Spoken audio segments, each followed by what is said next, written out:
arī mani sakrājušies diezgan liela paka kaudzīti ar skatītāju jautājumiem. Ir īpaši tagad, gatavoties sacensībām, daudzi džeki sekoja manam progresam, uzdeva 101 jautājumu, kas, ko, kāpēc un kā es panāku tādu formu, kāda man ir. Tad, principā, centīšos atbildēt tagad uz tiem kaut kādiem top 10, ko tu mani sarakstījuši visu un kam es vēl neesmu paspējis atbildēt. Iespējams, kas nav saņēmis atbildi, varēs tagad dzirdēt to šeit. Principā, būtībā, populārākais jautājums, ko man daudz džeki uzdod, tas ir, cik daudz un vai es vispār uzņemu ogļhidrātus gatavoties sacensībām. Var pateikt tā, ka, principā, 3 nedēļas līdz sacensībām es nogriežu savus ogļhidrātus vispār par nulēm. Un pusgadu līdz sacensībām, tieši šajā sezonā gatavoties, esmu dzīvojis uz 50 gramiem ogļhidrātu diennaktī. Daudziem tas ir šoks. Par tiem, kuriem es atbildēju, viņiem liekas, kā var izdzīvot 50 gramiem ogļhidrātu diennaktī.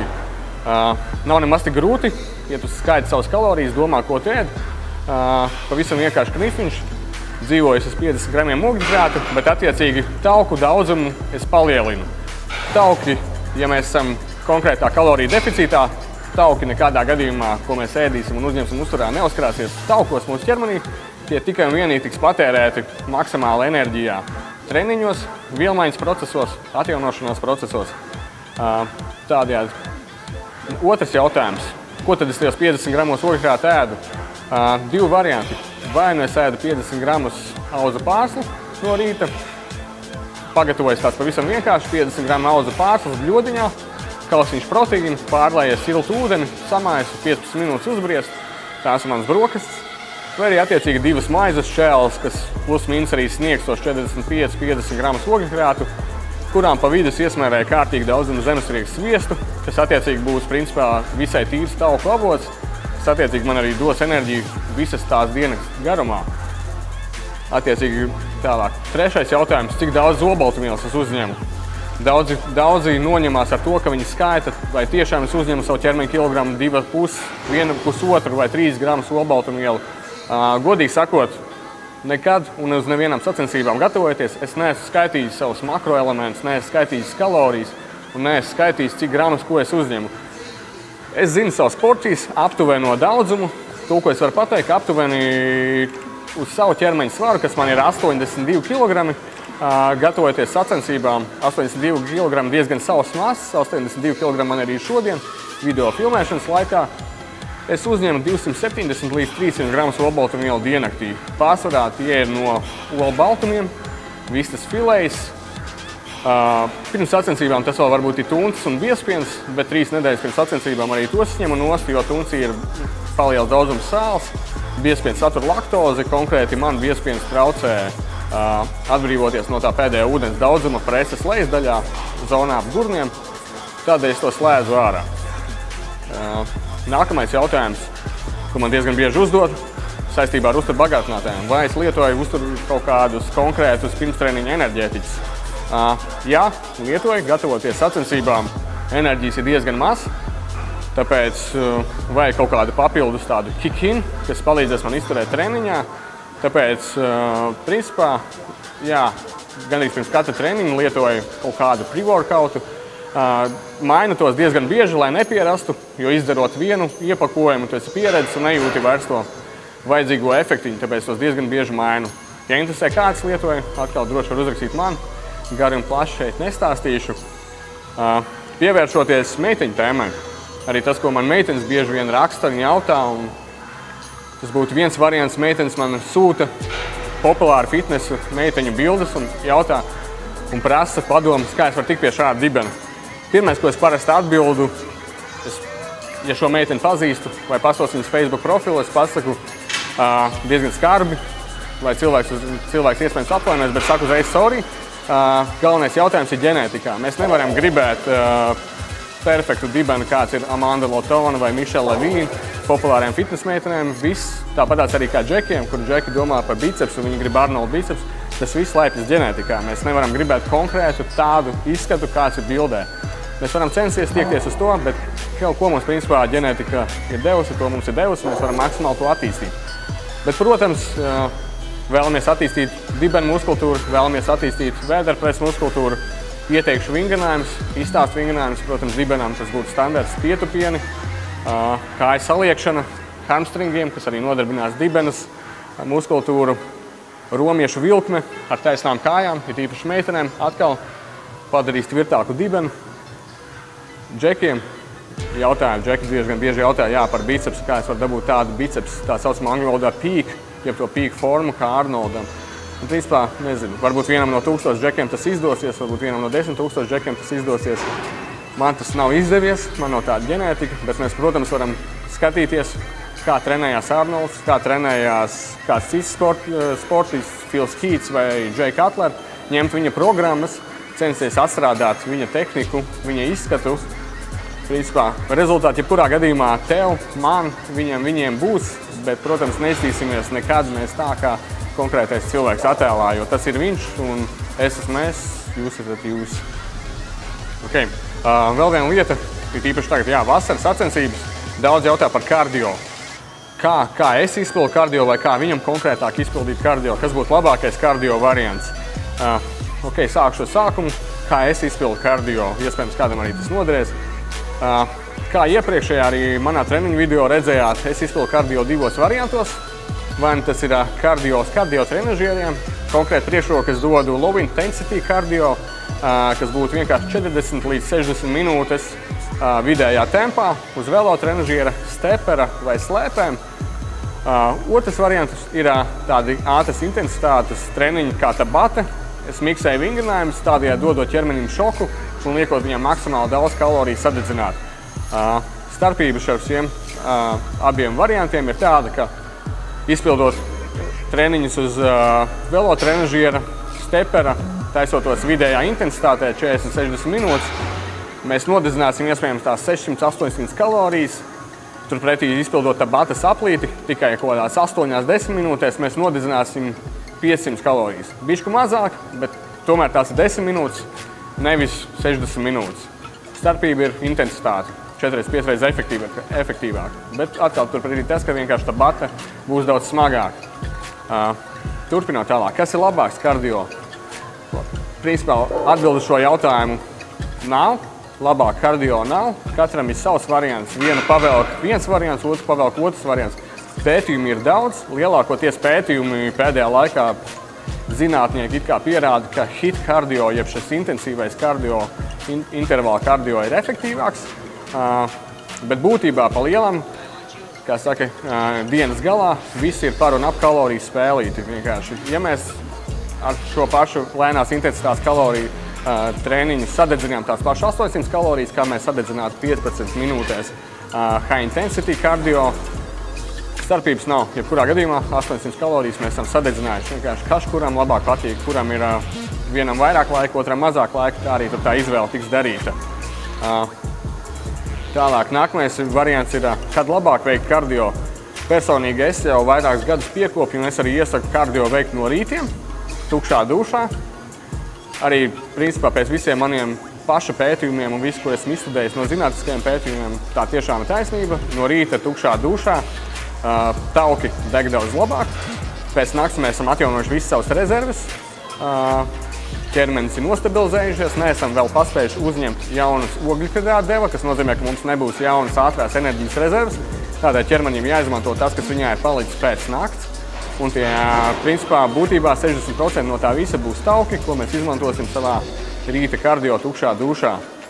Protams, ja runājam par kaut kādu jau maksimālu sportisku, atletisku piesitienu, tad mēs varam slēgt iekšā rīta kardio tās pašas aminoskābes, šķidrās BCA, aminoskābes kapsulās vai šķidrā veidā aminoskābu kompleksu, vienkārši, lai apstādinātu muskuļu katabolismu. Bet tas ir tādā gadījumā, ja tiešām tendējamies kāpt uz skatuves, sasniegt kaut kādu rezultātu, baidamies sabojāt savus rezultātus vai arī turpretī tiecamies uz maksimālu rezultātu nākotnē.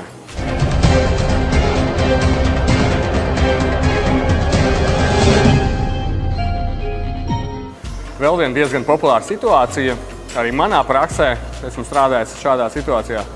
Atnāk pie manīm meitene, meitene sver 80 kg, augums iespējams 1,63 m. Uzreiz saprotam, plus mīnus 20 kg pa daudz. Meitene jautā, ko man darīt, kā man nomest tos kilogramus, tā tālāk. Skatoties, tīri iziesim cauri situācijai pa solīšiem. Pirmais, ko es vienmēr daru, Pirmais nevienmēr būs ķerties klāt momentā, mest uz trenažiera, sākam skriet, sākam dedzināt kalorijas, sākam dedzināt taukus, tā tālāk. Tas noteikti nebūs pirmais, kas būtu jādara. Pirmais, ko es vienmēr daru, mēs apsēžamies un sākam ar uzturu.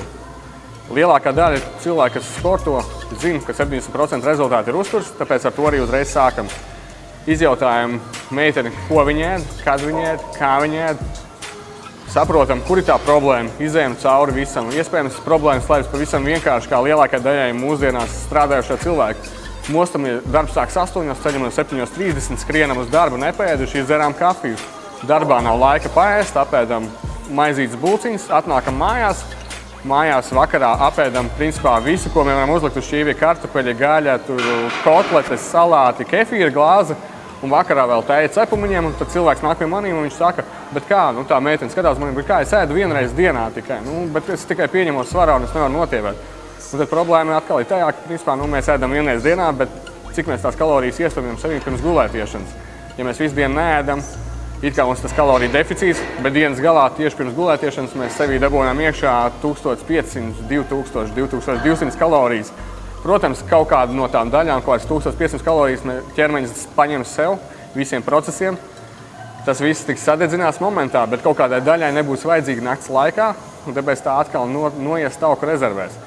Tā principā būtu tā viena lieta. Mēs sakārtojam uzturu, atrodam to kļūdu uzturā, sastādām jaunu uzturu plānu, un būtībā mēs nesākam momentā ar to pirmo dienu vai otro dienu, kā cilvēks atnāk pie maniem pirmdienas vakarā. Otrdienas vakarā es viņu momentā nemetīšu uz velo trenažieru vai nedzīšu iekšā trenažierī sēsties. Mēs sakārtosim uzturu, un principā būtībā viss tas tievēršanas process būtu jāsāk ar uzturu. 1 nedēļa, 2 nedēļas. Mēs testējam, skatāmies, kas notiek, mēs sastādot pareizi uzturu plānu. Svaram ir jebkurā gadījumā jākrīt. Tikko, kā mēs pastamies, cik mēs daudz ūdeni dienā dzeram, cik mēs daudz ogļhidrātus, vai mēs ēdam vai neēdam saldumus, kurā dienas laikā mēs ko ēdam. Pie pareiza uztura ķermeņa svars kritīsies pat bez speciāli pieliktas fiziskas slodzes. Attiecīgi tālāk, tajā 2. nedēļā vai pat 3. nedēļā pēc tam, kad klients ir atnācis pie manīm, mēs sākam lēnā garā sportot, sastādam treniņu programmu. Protams, meiteņu gadījumā uzsvars tiks 50-50 dalīts, 50% būs kardio treniņi, 50% būs treniņi ar brīvajiem svariem vai trenažieriem. Vīriešu gadījumā, ja vīrietis atnāk ar lieko svaru, viņam bišķi savādāk. Vīrieši vienmēr grib tomēr izveidot spēcīgu muskultūru, tāpēc tur mēs dalīsim apmēram 30-70 kardio pret svaru treniņiem. Un attiecīgi, jebkurā gadījumā tāpatās sakārtosim uzturu. Un tad tālāk mēs skatāmies vienkārši attiecīgi 1 mēnesis, 2 mēnešu progresiņā, skatoties vienkārši, kā sanāk izdodas to ķermeņa svaru samazināt vai neizdodas. Principā līdz šim nekad nav bijis tā, ka nav izdevies. Ja tiešām, principā, par sevi var teikt, jā, man ir izdevies vienmēr, acīm redzot zinošs treneris. Un ja dodaties pie jebkura trenera, kurš tiešām ir certificēts, zinošs, nevajadzētu būt problēmām. Sakārtojam uzturu, piemērojam fizisko slodzi, ķermeņa svars kritīsies varbūt ne zibens ātrumā, bet, principā, 2 mēnešu laikā 10 kg arī nav nekādas problēmas. Varu pastāstīt no pieredzes. Pagājušajā gadā Sporta klubā Olimpa mums sadarbībā ar Pirmo Baltijas kanālu un žurnālu MK Latvija notika tievēršanas konkurss, kurā no, ja nemaldos, 12 dalībniekiem uzvarēja tieši mans klients, vīrietis. Mēs 3 mēnešu laikā nometām 31,5 kg. Vīrietis atnāca pie manīm ar 128 kg kaut kur, un beigās, ja nemaldos, mēs bijām 93 apmēram kilogramu. Kaut kur tā, principā. Un, jā, nebija tā, ka mēs trenējāmies katru dienu, netrenējāmies tur pa 3-4 stundām. Lielākais uzsvars tika likt uz to, ka vienkārši izmainījām pilnīgi un galīgi personas racionu uzturā. Sakārtojām ēdienu reizes, sakārtojām to, ko mēs ēdam, pielikām mērenu fizisku aktivitāti un, principā, svars kritās ļoti labā ātrumā. Ok, tagad par cik tūlīt jau būs vasaras siltais periods, varam parunāt par 6-paku, jeb 8-paku, kas no kuriem interesē džekiem, it īpaši jauniešiem ļoti interesē, kā dabūt presi, kā uztrenēt presi, kur slēpjas tas noslēpums, kā dabūt to 6-paku. Principā, pavisam vienkārši. Atkal, kā jau es iepriekš pāris punktiņos minēju, viss slēpjas par un ap ģenētiku runājot. Atkal mēs nevaram gribēt tādu presi, kā ir tajā bildē. Mēs viņu varam trenēt, slīpēt, taisīt sānu muskultūru, parasto saliekšanos uz presi, bet mēs nekad nedabūsim tādu presi, kā tajā žurnālā uz tā vāka ir.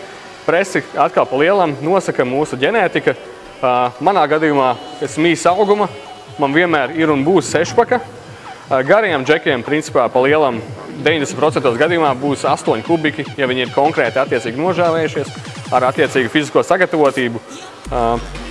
Runājot par sānu muskultūru, labi, ok, viņi nav tik aktuāli visiem, bet tā arī, principā, nosaka ģenētika.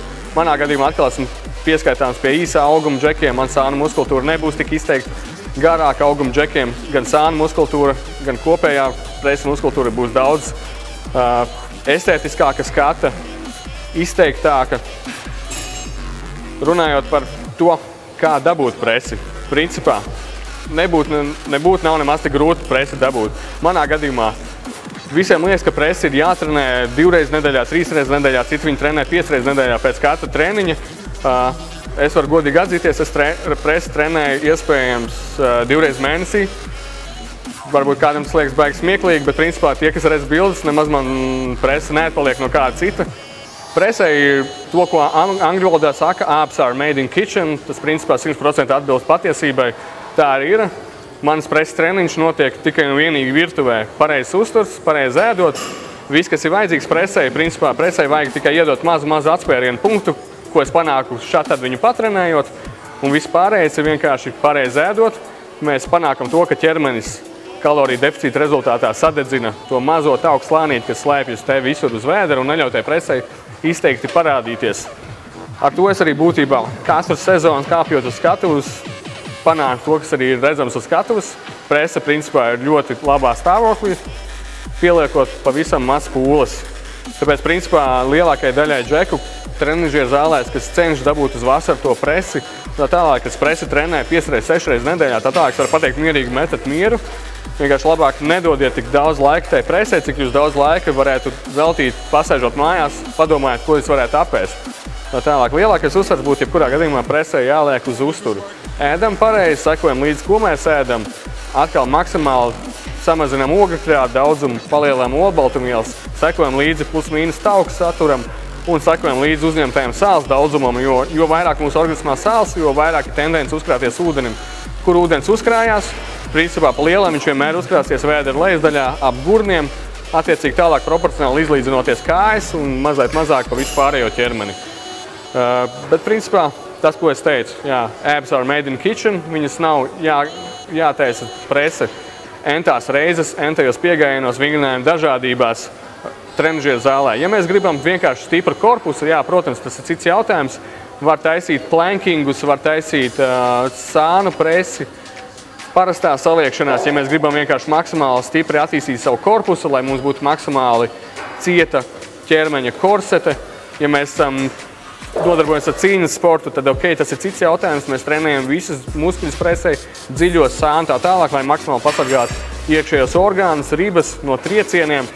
Bet ja mēs vienkārši gribam iztīties normāli un labi pludmales sezonā, tad mums principā pietiek 2, maksimums 3 reizes nedēļā pa 2 vingrinājumiem presē un sekojam vienkārši līdz pareizam uzturam un nonāksim līdz savai ideālajai sešpakai, kāda no mums, kuram viņi ir.